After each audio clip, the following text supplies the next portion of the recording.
करते हैं। छत्तीसगढ़ में नवंबर से पहले धान खरीदी शुरू हो सकती है और इसके लिए आज मंत्रिमंडलीय उप समिति की बैठक होनी है। बीते दिनों खाद्य मंत्री अमरजीत भगत ने ऐलान किया था कि इस बार धान खरीदी नवंबर से पहले ही शुरू हो सकती है। आज होने वाली मंत्रिमंडलीय उप समिति की बैठक में धान खरीदी को लेकर रणनीति बनेगी। भगत ने यह भी कहा था कि छत्तीसगढ़ में धान खरीदी सबसे बड़ा कार्यक्रम है। केंद्र की तमाम अड़चनों के बावजूद धान खरीदी प्रभावित नहीं होगी, ये उन्होंने कहा था।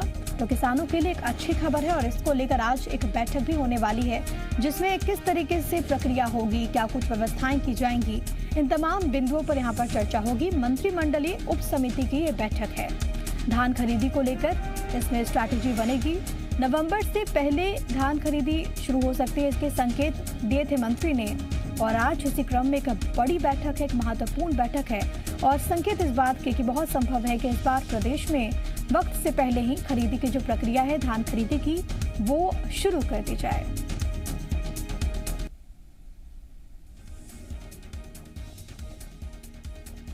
सभी धान खरीदी के लिए तैयारी हमारी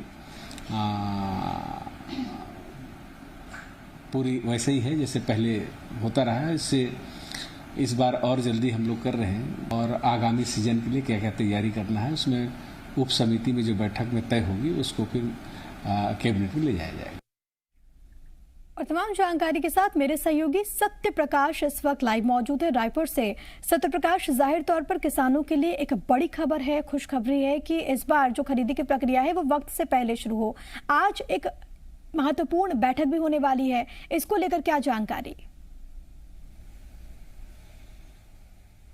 देखिए, धान खरीदी की तमाम व्यवस्थाओं को लेकर मंत्रिमंडलीय उप समिति बनाई गई थी और उसकी कई बैठकें हो चुकी है। लेकिन ये बैठक जो आज दोपहर 12 बजे से खाद्य मंत्री अमरजीत भगत के बंगले पे होने वाली है, चूंकि इस 5 सदस्यीय उप मंत्रिमंडलीय समिति के अध्यक्ष भी खाद्य मंत्री अमरजीत भगत हैं, तो उनके निवास पे बैठक होगी। तो आज की बैठक विशेष तौर पे ज्यादा महत्वपूर्ण है इस लिहाज से क्योंकि सरकार की ये मंशा नजर आ रही है कि इस दफा धान की खरीदी पहले शुरू की जाए।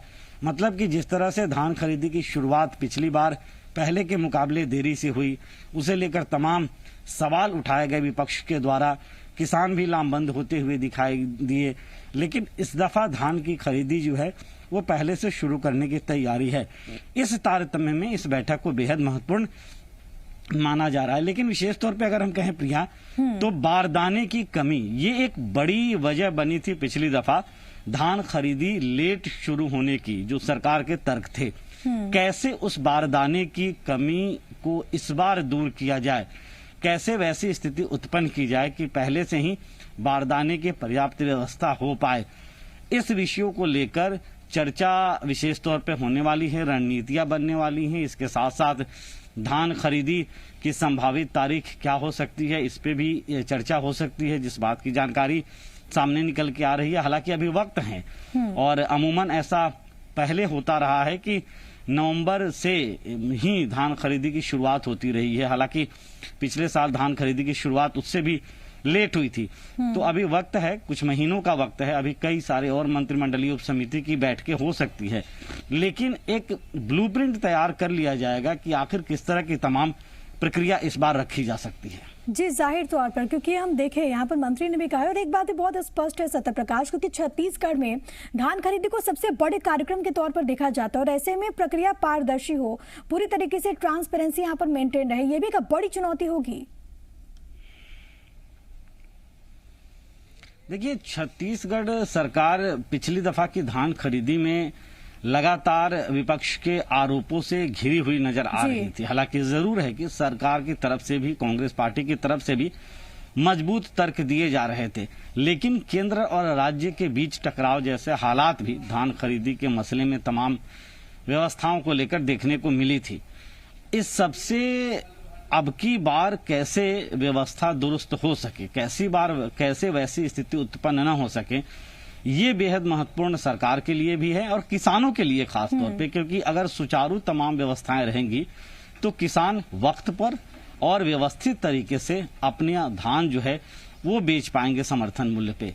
तो इन सब तमाम बातों को लेकर एक चर्चा और बड़ी चर्चा आज होने जा रही है दोपहर 12 बजे से। अब देखना होगा कि इस बैठक में क्या कुछ निकल के आता है। क्या कुछ फैसला होता है, क्या कुछ रणनीति बनाई जाती है व्यवस्थाओं के मद्देनजर, ये देखना महत्वपूर्ण होगा। सत्य प्रकाश, आप नजर बनाए रखिएगा, आपसे हर एक अपडेट लेंगे। फिलहाल के लिए बहुत शुक्रिया आपका तमाम बातचीत के लिए।